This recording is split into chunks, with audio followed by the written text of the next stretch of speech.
Ninth Standard, English, Unit 2, Supplementary, The Fun They Had, Isaac Asimov.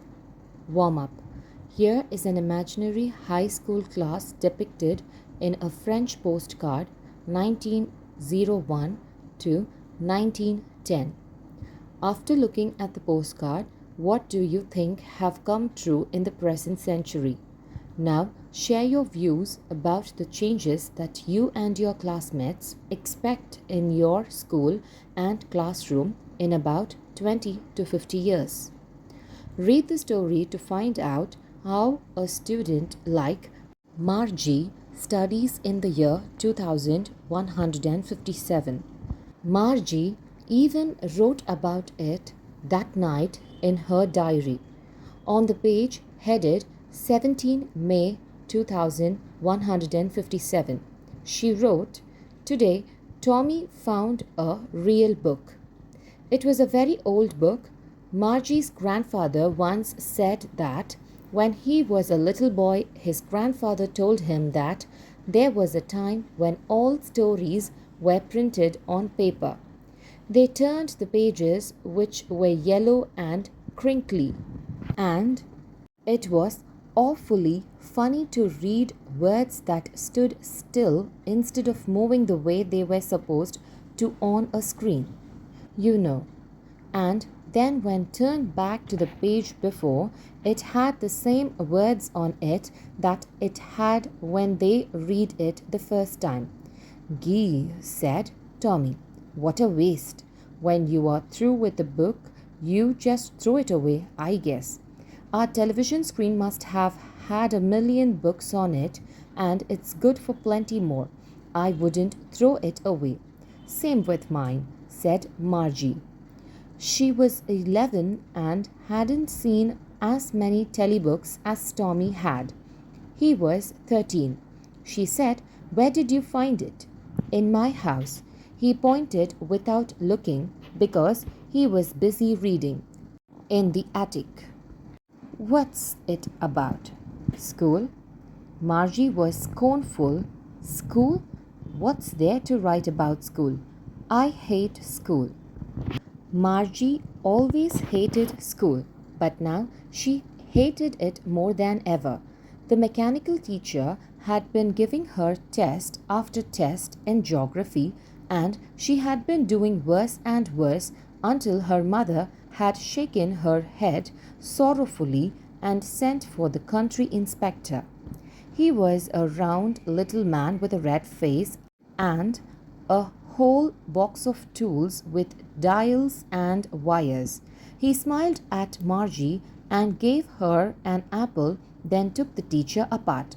Margie had hoped he wouldn't know how to put it together again, but he knew how all right, and after an hour or so, there it was again, large and black and ugly, with a big screen on which all the lessons were shown and the questions were asked. That wasn't so bad. The part Margie hated most was the slot where she had to put homework and test papers. She always had to write them out in a punch code they made her learn when she was 6 years old, and the mechanical teacher calculated the mark in no time. The inspector had smiled after he was finished and patted Margie's head. He said to her mother, "It's not the little girl's fault, Mrs. Jones. I think the geography sector was geared a little too quickly. Those things happen sometimes. I've slowed it up to an average 10-year level. Actually, the overall pattern of her progress is quite satisfactory," and he patted Margie's head again. Margie was disappointed. She had been hoping they would take the teacher away altogether. They had once taken Tommy's teacher away for nearly a month because his history sector had blanked out completely. So she said to Tommy, "Why would anyone write about school?" Tommy looked at her with very superior eyes. "Because it's not our kind of school, stupid." This is the old kind of school that they had hundreds and hundreds of years ago. He added, loftily pronouncing the word carefully, centuries ago. Margie was hurt. Well, I don't know what kind of school they had all that time ago. She read the book over his shoulder for a while, then said, anyway, they had a teacher. Sure, they had a teacher, but it was not a regular teacher. It was a human. A human? How could a human be a teacher? Well, she told boys and girls things and gave them homework and asked them questions.